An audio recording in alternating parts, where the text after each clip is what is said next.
Hi, welcome to another SMC's how-to video. This time we'll be showing how to restore the ISE70 series settings back to their factory default values. Let's start.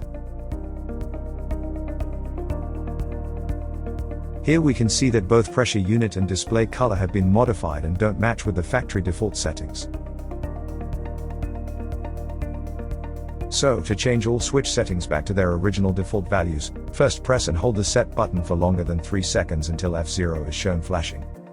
Then press the down button so that F99 is shown on the screen, which represents the function used for factory reset. Press the set button again. This time the word off starts to flash, meaning we can change the reset function. Press the up or down button so that it changes to on.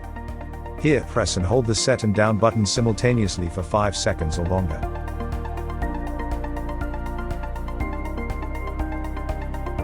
Press and hold the set button again for a few seconds to go back to the original measurement mode.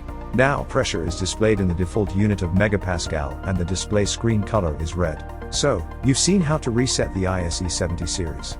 Take a look at our other SMC's how-to videos to see how easy it is to configure some of the most common switch functions.